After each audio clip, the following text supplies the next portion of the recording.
Welcome in, everybody, to NHL Tonight First Shift for Monday, October the 21st, 2024. EJ Raddick, alongside my buddy Kevin Weeks, and only got one game tonight, so we got a good show though for you. We got Carter Verhaeghe joining us a little later. We got Chris Mason from the Nashville Predators, the broadcast booth there. Just what's going on with the Preds? 0-5 to start the season, but I got to start. I'm out a day. I take a day to do something with my son, right? Because, these days are precious that you have with your children. That's fair. Then I got some clown producing me, comes in. Now, at least he shaved his beard, or he did something with his beard. Needed to tighten up. But I heard you were taking shots at me on Friday for not being here. Is that necessary this early in the year? Listen, it was our first 5-show week. We're looking for commitment, for accountability, and you're going to blame your kid? You're going to blame him. Your son? I'm not blaming him. I'm saying I wanted to spend that time and take advantage of that. No, what'd you shoot? You took him out on the golf course. What'd you shoot? 83. No, It's not bad. He had a good number. Club hockey, Stockton University club hockey. They played Millersville. I can't be in two places at once. True. And so that was part of it. When we figure this show out to the point where I can occasionally do a remote. Yes. From home, then it'll be all good. You'll have me 7 days a week if you want. But I appreciate your concern and you know what, I will say this, JD. I appreciate your commitment to hold me accountable. And you're welcome. And I just know that I will be returning the favor. And to that end, presumably you'll be here this Friday, right, JD? Yeah, you'll be here. Correct. People in glass houses should not throw stones. I'm only doing 2 shows this week. 2 shows. Who's his agent? 2 shows. We got to ask the hockey I believe he has a Mr. Let's get the show started. I believe he has an agent, Mr. Jay Bernstein. I believe is his agent. But to clear that up. Yes.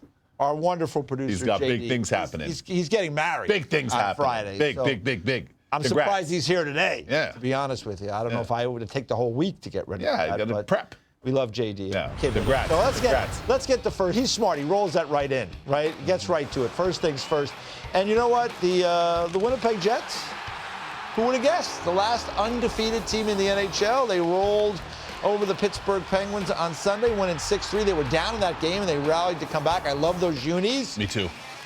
Those are sweet. Those are. Oh, yeah, they're fire. I think those should be the jerseys. They should. I think that should be the regular look. I totally agree with that. But it was a wonderful afternoon for the Jets in that Brian Little, who played. He goes all the way back to the Atlanta Thrashers. That's right. I played against him there. Original with the Winnipeg Jets, and hasn't played since the 1920 season. He suffered concussion issues. He got hit with a shot, I think, when he tried to come back in that season, which is 4 or 5 years ago now. And he signed a 1-day contract. He put on all the equipment, went out, skated around, and I think it was really a touching moment for someone that the fans there in Winnipeg, they really appreciate. Yeah, for sure. I think this is a great gesture, a very classy move on behalf of the Winnipeg Jets. And great to see for Brian Little. You mentioned Atlanta. I remember playing against him when he first came into the league. There he is. Very skilled player, very talented player. Nice to see him smiling. Looks like he's there with his wife and his daughter. And to have the smiles, I'm sure that's a nice closure moment for him as well, too. Yeah. Bring it full circle, Eej. But you see, these are the type of gestures that organizations, some do, but you can do more of. Because these are absolutely top shelf. Yeah. That's top shelf stuff there by the Winnipeg Jets.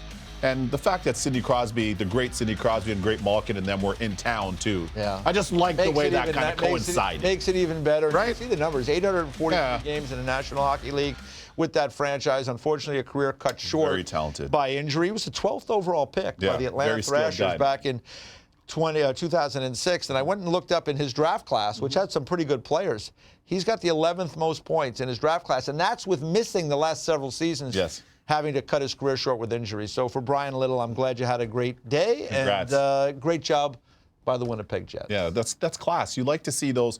Those are the things that really they connect your fans and they endear your fans, but players, people in the business, they see that stuff. Yeah. And they see those little gestures. They're like, okay, that's first class. We like that. And that, quite frankly, for an organization, that just grows your brand. It grows your equity. It grows your goodwill. Those are the types of things we love to see. And the Jets, 5-0. Your guy, Sizzling. Your guy, Connor Hellebuck, been dirty terrific so far in goal. Yeah. You see the numbers right here. I Dirty. mean, when you look at this, I mean, remember last year, the Jets had that great season. They got to the playoffs, and Colorado just kind of rung them up in the first round. A tough matchup. Sure. But you see these numbers. The power play is clicking. I mean, is this sustainable? Obviously, you're not going to go 82-0. But is it sustainable with the roster they have? Can they get into the playoffs this year and maybe not be a one-and-done team, to really be a team that can do some damage? Can they? Absolutely. Should they? Absolutely. Will they? Will they? Will they? We'll see. We'll have to see in April. Yeah, there you go. But I love what I'm seeing so far. Yeah. Look, in a lot of ways, let's think about this. In a lot of ways, the Jets remind me of the Toronto Maple Leafs, in that we know they've assembled a good team. No questioning that. We know they have high-octane talent. They have different pieces. I love Adam Lowry as a captain in that third-line center spot. He's physical. He can fight. He makes plays. I love what the Jets have put together. It's just a matter of them loving and believing in the room. Come playoff time, hey, boys, here's how we need to play. This is what we need to do to have success because we've got the team. Yeah. It's not that they don't have the team. Yeah. Josh Morrissey's a stud on the back end. Yes, he is. They've got a lot of nice pieces. Shifley, Ehlers, Connor. It's so many dimensions. But here's the thing I'll ask you, though, because I think we saw it in the first round against Colorado. Now, it was a different Colorado team than we've seen so far this year. But you get to the playoffs, and you get locked into one of those tough series. Like, other teams like Colorado could take it up a notch. Can the Winnipeg Jets take it up a notch? Because, like, even Connor Hellebuck, that's key. I think he could be better in the playoffs. I mean, listen, he's a great goaltender. Yeah. He's having a great start this year. The numbers are terrific in his career. He's been a Vezina winner. But at the end of the day, can they take it up a notch when everyone else, the top teams, do? The teams that win, Vegas, Colorado, Florida, take it up a notch. Can this team do that? If the native of Commerce, Michigan, a.k.a. Connor Hellebuck, plays his game, to me, the rest can follow. Because he can steal games. Yeah. He's good enough to steal games. So if he steals big games, I think he can. But ultimately, a lot of it does go back to him. So I respect the question. Because in the playoffs, he's nowhere near his level to this point. But maybe this season he hits his stride. But here's the other thing, too. Come the postseason, what you just mentioned, you can't be just looking for the little plays off the rush. If the guys are willing to play the cycle game, which they have, in which they're capable of playing, instead of just looking for little easy plays off the rush, and Connor Hellebuck plays the way he can, they can make some noise in the postseason. Yeah. It'll be interesting to watch because they do, in the last couple of years, they've had good personnel there. No question about that. Growing this year, maybe this is the year they can make a push moving forward. On the other side of the coin, the Pittsburgh Penguins, it's been an up and down start to the season for them, and Tristan Jarry, a healthy scratch for the games over the weekend, didn't play, and Nedeljkovic got the start in Winnipeg. I mean, Tristan Jarry, they spent a lot of money on him, and how is this going to play out for Pittsburgh? I mean, you were a goalie. You've been around situations where the guy you're paying is not performing. It's not good news. Tristan Jarry is multi-time All-Star. He can stop it, so by that, he can make saves, and he's very athletic, but he also plays the puck very well. He hasn't gotten off to the start that he's wanted, and I think ultimately maybe for the Winnipeg Jets, maybe he needs just a little bit of time with their goalie coach, Tristan Jarry, to get a bit of a reset.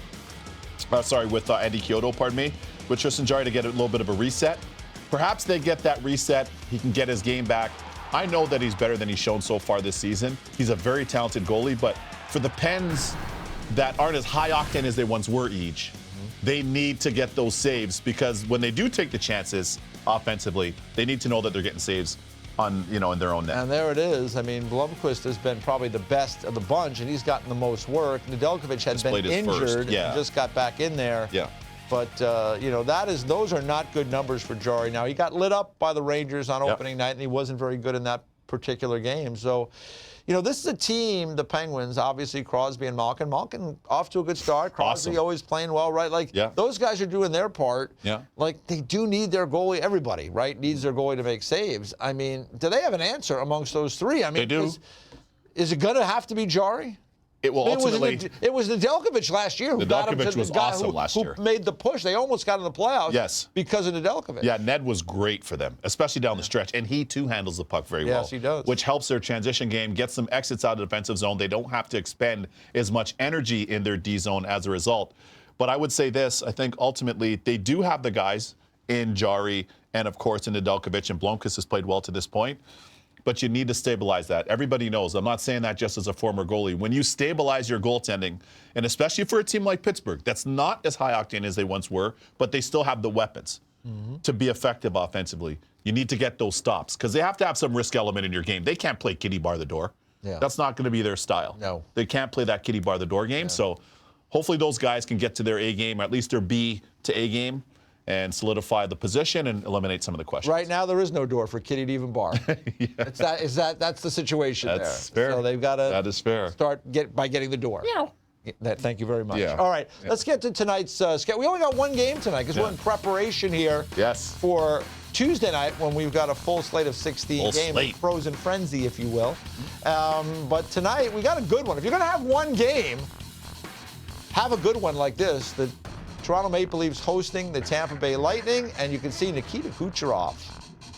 7 goals in his first 4 games this season. Sizzling. So, he may miss Steven Stamkos as a friend in the room, but he's certainly not been bothered by not having him on the ice with him because he's lighting it up. 7 goals in 4 games. Crazy. Yeah, he's been on fuego to start the season. No drop-off for him whatsoever for Nikita Kucherov. He's an elite offensive player. He's very crafty, very skilled.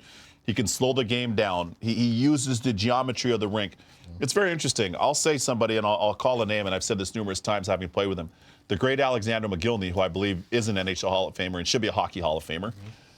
Kucherov plays a similar style. He's just not as explosive offensively. Like, the speed is not as explosive. Yeah. But stylistically in his hands, very similar to that of the great Alexander McGillney. Yeah, well, he's off to a great start. And the Lightning won their first couple of games, but now have a loss against the Ottawa Senators, and now they roll into Toronto. And this is a great matchup. I mean, 2 teams, I think, that are going to be a little different this year. Tampa's going to be a little different, obviously, because the Stamkos, some of their roster has kind of changed. They have a different look. They've added Jake Guentzel to the mix.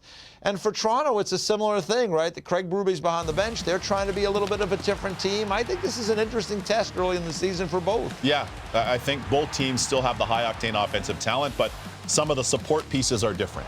So some of the support pieces for Tampa, they're bottom 6. Some of the support pieces on the blue line, like Moser, and we can go on and on. Yeah, exactly. Right? Comes over from Arizona, kind of an under-the-radar player. Yes. Arizona, obviously, the Tampa Bay management, they like this player, and they feel he can come in at lesser dollars, right? Because he was part of that Sergachev deal. That's right. Where Sergachev went to Utah, and not a lot of people are like, who is J.J. Moser? Well, he was someone that they liked in Arizona, and you have to give to get. Sure. So for Tampa, with salary cap challenges, they get a guy that's a little less money. They think that can help them. Their defense hopefully be a little deeper. They brought McDonough back to the situation. Vasilevsky is healthy this year to start the season.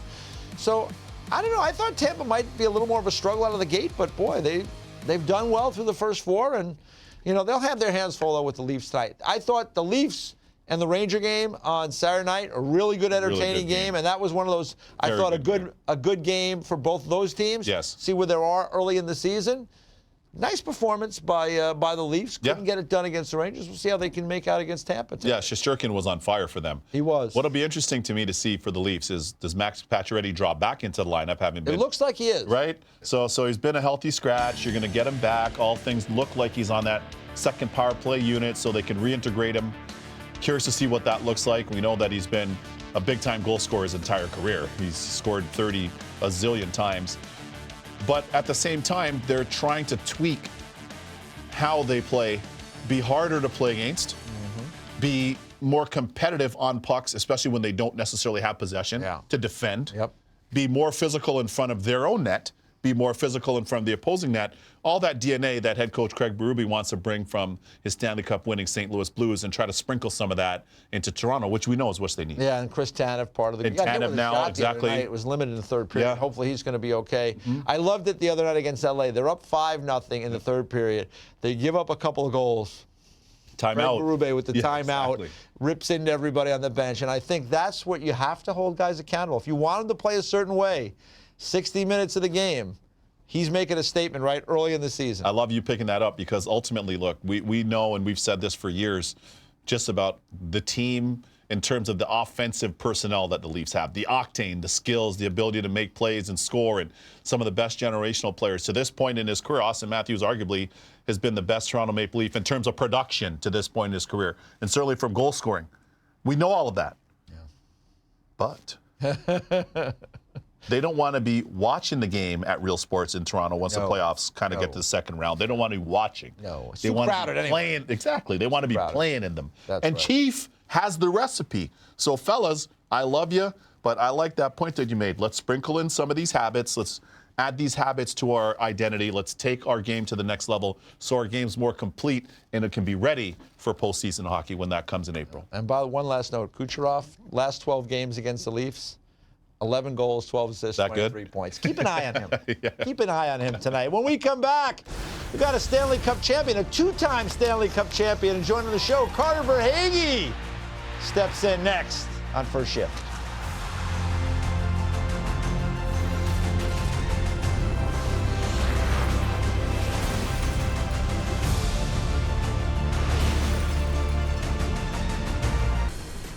So we see this tweet from the Florida Panthers from a little bit earlier in the season. More swag ahead. We have agreed to terms with Carter Verhaeghe on an 8-year contract extension commencing in the 25-26 season. And we have the newly extended Carter Verhaeghe joining the show. Carter, thanks so much for the time. And I will start there just by asking, like, what are negotiations like from a player's standpoint? I mean, I guess everybody's a little different. Did you know this was coming when you got the new deal? And it was announced, I believe, right at opening day. Yeah, I kind of had an idea. We were talking throughout the summer, and I guess it was something we wanted to get done before the season. And yeah, it kind of just got done right before the season. And I had an idea, and I'm just so happy to be able to be here for a long time. And it was one of my goals, and I love playing here. So, I mean, it couldn't have happened at a better time. Carter, listen, it's a long road to get to the show, for sure, for anybody in any capacity. We all know that. But in your road, and not unique to you, but you played in the O, you then went to the minors, you're in the Coast, you're in the American League, and then ultimately you got to the National Hockey League. What can you tell others that are tuned in about staying with it, even when it seems like things are kind of dim or you're in a lot of adversity getting there? What can you share from your path with the others? Yeah, it was a pretty crazy path. I mean, to go from the OHL, I mean, I think it's kind of cliche, but always believe in yourself and always believing you could do it. And I think it's kind of sticking with it, knowing that it's not going to happen overnight or one day or 1 year or whatever. I think it's just slowly every day going to the rink and kind of building your game and trying to get better at every day. And I think that's kind of what happened with me. I mean, it always took me everywhere I went a lot longer to adjust than other players. And yeah, that's kind of what happened. I was never the best right from the start, and it always took me some time to kind of adjust. And I think just sticking with it is the biggest thing. Well, I would say you've adjusted quite well. Your name is on the Stanley Cup twice now. You were part of a Cup winner in Tampa in 2020, and then you're winning the Stanley Cup with the Florida Panthers there last season. Let me ask you about, like, getting the Stanley Cup, because I would think the first time you got it, it was different circumstances, right? I mean, it was still coming out of COVID, I think, so I don't know what it was like then. You got to celebrate this year up in Ontario in your home there in Waterdown with your family and friends. I think your 90-plus-year-old grandma was there as part of it as well. What was the difference celebrating the Cup this year as opposed to the first time around? I mean, it was a little different this year. I think after doing it one time, you kind of learned a little bit. I mean, the first time was something special as well. I mean, to be able to do that, and even during the COVID, was pretty crazy, and bring it back. And I mean, your first time is always really special, but this one I think meant a lot more to me because I feel like I kind of grew together as kind of a group, and I was a lot closer with all the guys. We were kind of building this thing for the longest, it felt like the longest time, 4 years, and just keep on growing every year and doing it with my brothers. And to be able to bring it back home and share it with all my friends and family, I mean, it's so special to see everyone's reaction. And yeah, like you said, my 90-year-old grand, like it's just so special. And I mean, it's definitely one of the best days. It's a packed full day, but I mean, yeah, it's something else. What about the nickname Swaggy? Where did that come from? And who anointed you with that nickname? Because it's fire. Yeah, I love it. I mean, it's definitely one of the better ones. But I think so. When I was playing junior, it started from junior, and Yeah. I think one of the guys just started calling me Verswaggy. So it started as that, Yeah. and then I guess I would always like have a junior teammate who knew someone on the team, and they'd be like, "Oh, how's Swaggy doing?" or something, and then it just kept on rolling, and then now it's kind of just everyone knows me as Swaggy. So it's definitely sick. one of the better nicknames. Yeah.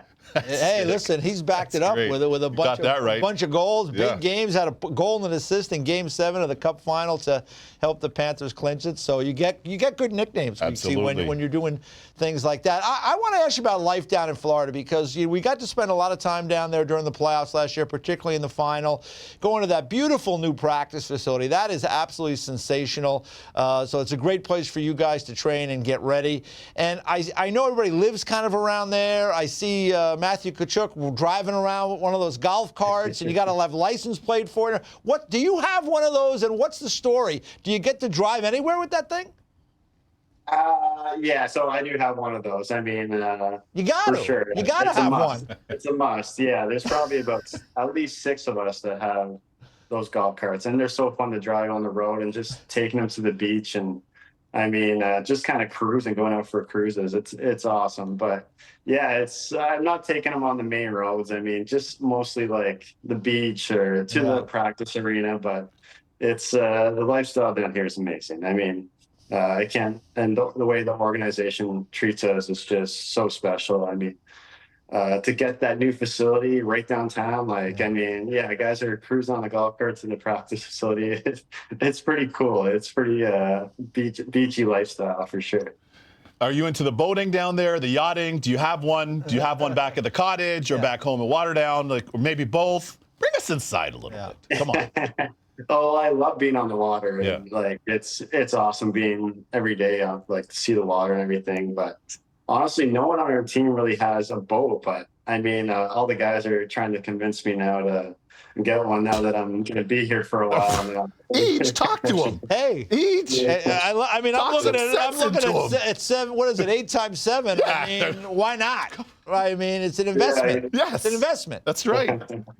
Yeah, I mean, I really want to get one eventually, but we'll see. I mean, what do they say? The boaters, it's the first day's the best day, or the 2 best days are the first day you buy it and the day you sell it. So it's a lot of work.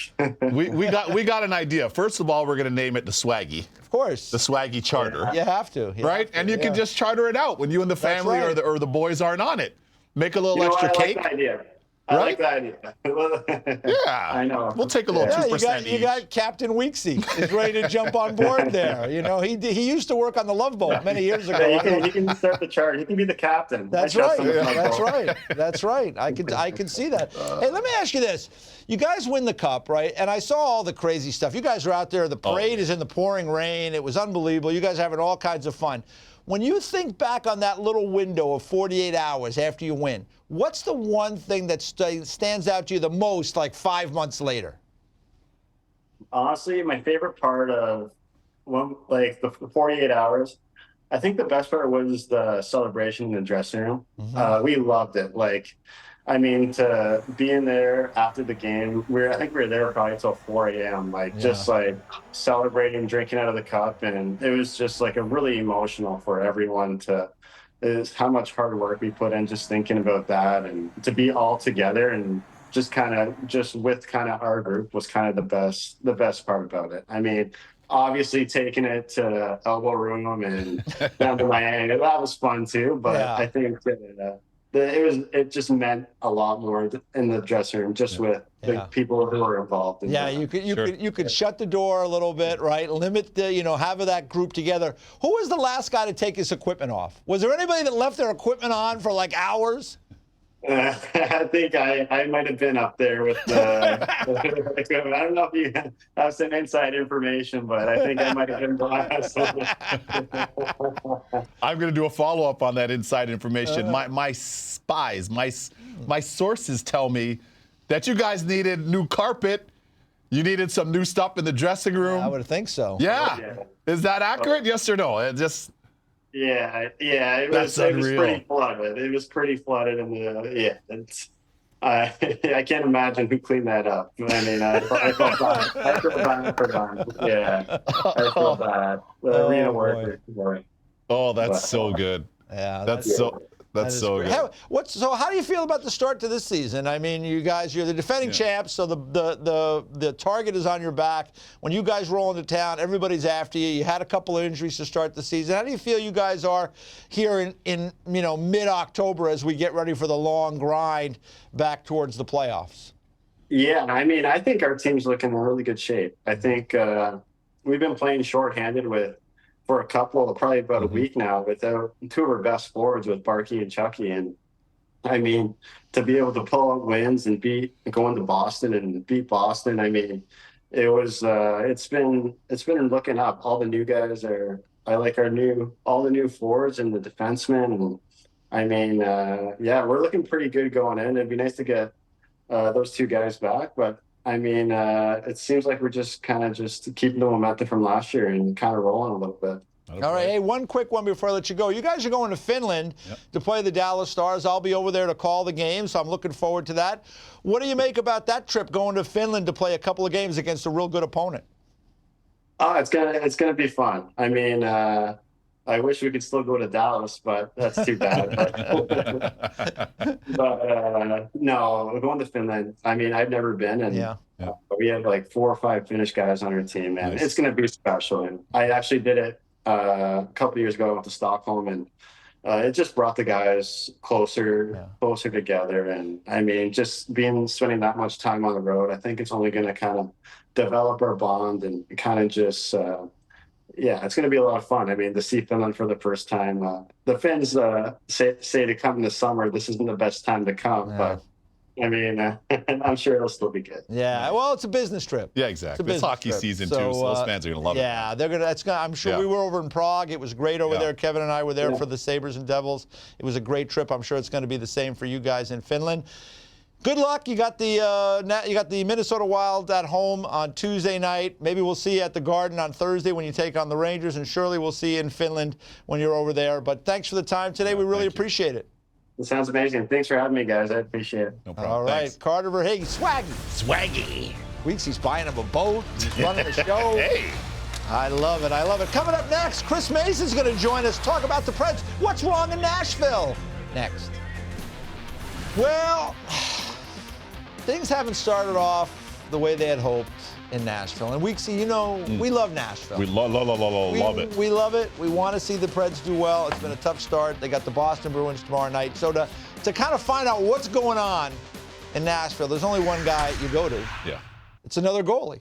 It's Chris Mason, our guy. Chris Mason, thanks so much for taking the time, obviously, on the broadcast there with the Nashville Predators. You do a podcast there in Nashville. You're all over the place. What is wrong with the Preds? We're asking ourselves the same question as the guys on the team right now. It's been just an honestly baffling start to the season. I think, especially with the expectations. I think everybody, it's the first time in a while the Preds have been the talk of the offseason.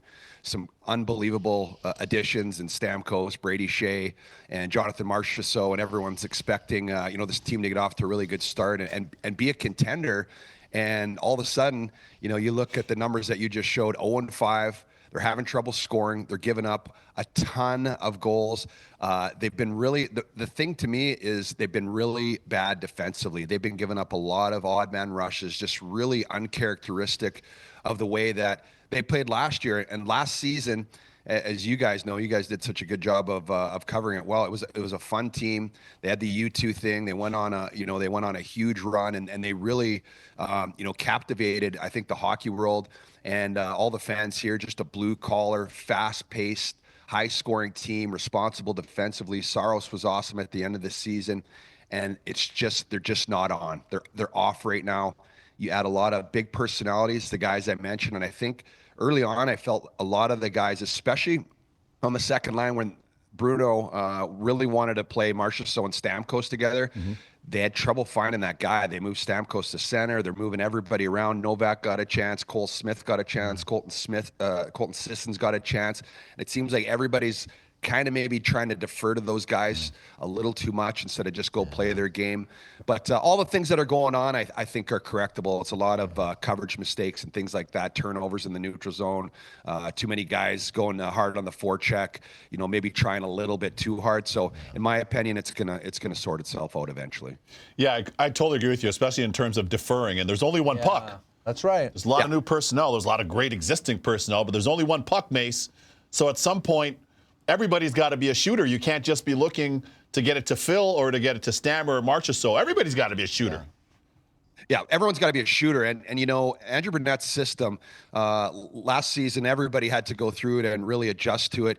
He wants the guys to anticipate possession in the defensive zone. That means kind of honestly, letting go of your instincts that you played hockey with for the last however many years, and just blowing the zone once you anticipate possession to be able to move the defense and move the puck up quickly. Brady Shea is going through a little bit of that because Roman Josi did the same thing last year. The guy can get the puck and skate through everybody if he wants, but that's not the way that Bruno wants the system to be played, because he thinks it's a lot more effective if the D-man gets it, moves it up to the forwards, and then have those talented and skilled defensemen move up with the play. So there's just a little bits and pieces that are off right now, and it's some of the guys that actually played in it last year that or they're not kind of starting where they left off, and it's one of those things. You know how it is, Weeksy. You guys, you get some new big personalities in the room. You got to sort all that stuff out a little bit, and it'll just take time because at the end of the day, each team every year has got to kind of forge their own identity. You can't just say, hey, we're just going to continue on the on the run and the style of play that we played last year. You're a completely different team. So Mace, you talked to everybody in Nashville. You talked to a lot of the fans. I mean, what's the feeling around Nashville right now? Because I would imagine the hockey fans in Nashville are really geared up for this season with a good finish to last year, and now you have these big names coming into town. You're thinking it's going to be a big year. Is everybody kind of like shocked? Are people like ready to jump off the bandwagon? What is going on with the fans? Because you know how it is in the room. Guys try to settle things down, but the fans are, we're always like lost. So what's going on with the fans? Yeah, I think I think shock. The first couple, you're like, oh, okay, because they actually played pretty good the first couple games. They dominated possession time, all that kind of stuff. And then as it's went on, it's got a little bit worse every time. And then all of a sudden you're sitting 0-5. And now I think the shock is setting in, and it's a little head scratching. They're going to score goals. I mean, their penalty kill is actually really strong. Their power play is going to start scoring.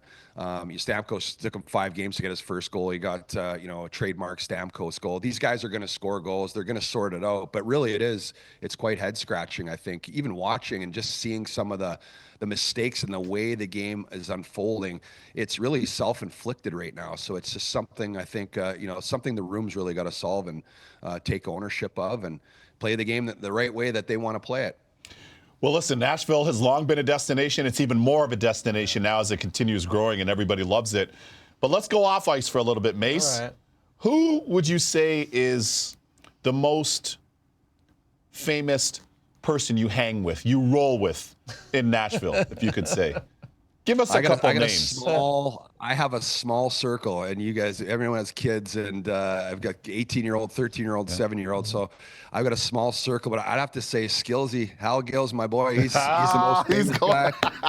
He's the guy. I don't hang out with anybody else. I got a small. I don't hang around with anybody else. That's so good. That's so good. So you're keeping it in the family with Skillsy. Well, you guys got a great thing going on, Each. They do. Right? Yeah. Good chemistry with you guys. Yeah, I guess you guys are you guys doing the podcast this year? What's going on with you two guys? Yeah, we actually did. We've been talking about it for a few years, and we just didn't really know what angle. The bag chucker thing caught on. We did a couple, kind of stupid, funny videos, and people seem to get a kick out of the. Anyone that travels, you go throw your bag and you go down to the bar, and how fast can you do it? Skillsy's the Godfather, we call him. But we kind of, you need more than that. So it's more of kind of geared towards. you know, the things that we do and experience on the road, being dads, the travel, like, you know, you have a lot of dad guilt on the road. You got to come home and make sure, you know, all that kind of stuff. And we're works in progress. So we're trying to get better and do things physically and, you know, just cut out some vices in our lives and just all those things. And we're just kind of getting our feet wet right now. But no, but we're kind of, you know, let him into a little deeper side, a little other side of us that you don't see. So it's fun, and cool. he's a great guy. So yeah, we're trying to get this thing going. We've did about 6 episodes so far, but trying to find our traction here. I like the cutting out the vices. Yeah, the vices. You know, at some point, you got to cut the vices out. Let me ask you about what's going on in that room there, in that space. It looks like you got a refrigerator there. You got, I don't know, there might be vices in that refrigerator for all I know. I mean, what's going on where you are? There's a couple. This is the garage, and that's this is what it where looked like. That's what it looked like. This is my garage, and I turned it into. There's my workbench there. That's probably got dust more than sawdust on there, so it doesn't get a lot of use there. So I thought I'd turn it into where I do the podcast, where I make my beard oil and things like that. I'm trying to get that thing going. I like to try things that I've never done. So every summer I pick a few different things, and I really try to learn something new and try to add a new good vice to my routines. So and that was I wanted to try to start a business, and I, you know, had the beard oil. I tried everything on the market. I decided, you know what, I'm just going to make my own. And how do you make? Hold on a minute. Hold on a minute. You're gonna He's gonna fly by. How do you make your own beard oil? I mean, what's going on with that? I mean, you have a good beard. I think you've been taking care of it very well. I know our producer JD, his beard needs to be tightened up a little bit. How do you make beard oil? You need some happy beard oil, because I tell you, I've tried everything, and used to get, he'll probably know, sometimes you get that red rash and your skin gets a reaction, but I tried to make a bunch of different concoctions of essential oils, and then lots of like coconut oil, argan oil. I had a bunch of different mixtures. So I'm just in the process of kind of narrowing down like the scents and the different ones. So I hope by the end of the year I can get it rolled out. I have to find obviously a bigger distributor, but until then I'm just going to do it, hand make it, and just give it to people around town, give it to the boys that have beards on the team, and just see where it goes. It's just a fun little side project. Yeah, Mace, I'm gonna have to take you up on checking out the beard oil. Although, listen, I'm pretty tightened up. I'm getting married on Friday, so I just got back from the barbershop. I've got it pretty cleaned up for EJ here. Yeah, so please. Oh yeah, for EJ, you mean for your bride. I know. I don't know why you got to worry about me. You better edit good, buddy. Listen, I appreciate it. Yeah, we appreciate it. Come on, JD. Yeah. What do you think, Chris? What do you think of that beard?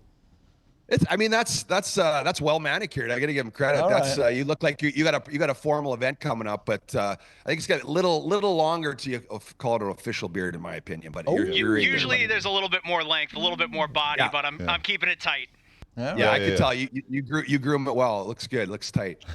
All right, there you go. Before we let you go, I got to ask you this: open that fridge. What's going on in that fridge? I like to bring people inside. Okay. That a boy. There's only 5 beers in there. Okay, there you go. Oh, okay. There's some macadamia, and there's the macadamia milk and some celery and prune juice. It's not too bad. Oh, nice. So you're going for the whole range. You're going with the vice/healthy. Yeah. I get it. Nothing in the freezer? Nothing to worry about there? Oh, I'm a carnivore guy. It's full of ground beef and bacon and steak and okay. Nice, Mace. Dog food. I got the what's that called? You doing the keto? All this stuff. The farmer's dog. You doing the keto, Mace? I did the carnivore for 3 months last year, so I'm kind of doing a variation of that. I had to mix some other stuff in there. How did it go for you? It went amazing. It was incredible. The first week was really tough, but probably about 11 days in, I probably dropped about 12 pounds. Wild, right? Yeah, it was crazy, and I felt amazing, but that's a tough one to sustain. It's sustainable, right? Yeah, it is, but you guys travel too. It's tough to do on the road all the time. You got to be really extremely, of course, disciplined, and it's a pain in the butt. But yeah, it was good, and it's more of an animal-based diet now. I got fruit, and I can eat some different things, so that makes it easy. That a boy, Mace. Goalies have to take care of each other. Yeah, we do. Yeah. We do. Mutual admiration society. It's a very unique club that we're in. Yes. Very exclusive. So, Mace, you're back in the net most recently, weren't you? Again? I did. UC Saros needed a couple maintenance days. The e-bugs were not available one day, so I went in. Oh yeah, that's you could see it. Weeksy knows that walk, right? You look at I'm feeling it right now. Look at the furnace face. Like I didn't stop sweating for about 4 hours after that. That was the second one. It was like a full team practice too. I was dying. You know what's wild? That's was amazing awesome. that you did it because I haven't done it since transitioning to this side. And I'll tell you, one thing that I always marvel at anytime in the arena is what the players do. Oh my God. Right? And specifically watching the tenders, it's mind-boggling that we actually did that, and so much of a hat tip to those that are currently doing it. Yeah. But it's really amazing. Yeah, and that's one of the things that I love about doing that. Until I can't do it anymore, that's the only time I'll put the gear on is if they ask me and I can help out in any way. And you get the juices flowing. But to your point, you forget how good they are at that level. Sure, like man. if there's a spot like this, it's going in. They're so fast. The execution. The goalies are so quick, and and that's fast forward to almost 10 years I've been retired. Right. So the game's much more faster. Everyone can fire. Everyone's so skilled. Yeah. I love doing that because it really helps me put things in perspective when I'm up in the booth and Love it. I got the eagle eye view and everything looks easy up there. When you go down there, it's a different world. Different animal down there. No boy. doubt. You got No that doubt right. about it. It must have been fun to have Stammer with those one-timers. That was probably nice, right? Yeah, well, it makes you feel alive again, I guess. I was unscathed, and my gear, my chest protector's brutal. It's like 15-year-old Brian's like just ratty, and they're like, "Hey, we got another one in the back room." But that's what you don't want. No, I don't want that. So I'm like, I won't be able to move. I'll look even worse. Yeah, you're Michelin man at that point. Yeah. You're just like taking them. Yeah. Yeah, but it was good. No, and they can. Oh man, can they shoot? Yeah. Nice. Oh boy. Well, Mace, Thanks so listen, much, thanks so much for coming on. I'd like to get you on every once in a while. You bring a little entertainment, which we like here. Love it. Doctor, I wasn't ready for the fridge. I'll have a better fridge layout, but I appreciate it, guys. You guys are awesome. Thank you. All right, and keep us posted on the beard oil. Yes. I will. I'll send some your way. All right, there you go. Chris Mason, longtime goaltender in the NHL on the Predators broadcast now. When we come back, got a new segment for you. Going to talk just our first reaction to some things that have gone on around the league. Stay with us here on First Shift. All right, here's a tweet from the Boston Globe Sports Department. Jim Montgomery was unhappy with his club's work habits and execution in an overtime loss Saturday night to the Utah Hockey Club. So the Bruins coach led a spirited morning after practice at Delta Center. And so that's what happens when coaches want to hold their team accountable. And that's why the Bruins have had success for a long time. But that brings us to a new segment. We're going to bring JD back in. JD, you're getting a lot of screen time today. I love it. I love it. My own number a lot today, each. I love it. That a boy. I love it. Yeah, so we have a little game here. You're going to set it up, so go ahead. Yep. So this game, we're calling it First Word. So it's going to be a little word association. EJ going to come to you first. Danny, hit the front end for us. Okay. All right, each. First word that comes to mind when you watch through this, Brad Marchand with a turnover here. Utah's going to take it the other way. They would score the goal. Eventually it comes off the board due to an offside right there. Yeah. However, that does not absolve any fault in Jim Montgomery's mind. Check out this exchange on the bench. Monty says, okay, we're challenging it. Marshy, hang on a second. Each first word that comes to mind when you watch this exchange. Love. And the reason I say love is because I love it. I love it because these guys are so competitive. And, obviously Marchand said something because you saw how Jim Montgomery had snapped back around and he went over there. So for me, love, because these guys want to win. It's competition. It's in the heat of the battle. Love. I love it. I'd say, That's not a word. I guess it's a word. Did this happen? It's a little bit spicy. Spicy. And Maybe spicy is the word for you. yes, but I'm trying to couch it a little bit. All right. But that's what comes to mind for me. It caught my attention. All right. Tell you Certainly that. spicy. Yeah. That was a spicy That was exchange. spicy. All right, gang. two more here. Okay. Sure, we have Who's producing time. this show? Here we go. Out in St. Louis, the Joseph brothers, for the first time ever, they are playing on the same team. This is a cool moment. Matthew Joseph is going to score this goal, but that was P.O. up at the top, setting it up. So, Weeksy, coming to you. First word that comes to mind with the Joseph brothers combining for a goal. History. History. That's what comes to mind for me. And there you see their proud parents in the stands. I think it's amazing. It's the first time that we've had two brothers 2 black players that are brothers Yeah. on the same NHL team Yeah. in 108 years. That's It's unreal. That is history. You nailed it. It's Yeah. unreal. It's historic. So it's Yeah. awesome to see mom and dad there in the stands in St. Louis each. Yeah. This is great stuff. History's. I mean, I'm going to say family. Yeah. You know, and I think again, Yeah. it's pretty simple. I mean, you know, it's been fun to watch these 2 guys as they try to find their way in the National Hockey League. They've kind of moved around a little bit, but maybe they found a home together in St. Louis. I think it's awesome. So family, for me, great Cool. to see that. That's Great good to stuff, see it, man. JD. Nicely done there, boys. Yeah, congrats to Francie and France, the Love parents' it. names. There we go. Love it. All right, one last one. 90 seconds left in our program here. Okay. Friend of the program, Seamus Casey. He's getting sent down to the AHL. Hot start for our boy, Eej. First word that comes to mind with the Devils sending down Seamus. I think, unfortunately, it's inevitable because they have 8D on their team when everybody's healthy. Luke Hughes was out. Look at Weeksy is in pain right over there. He's out.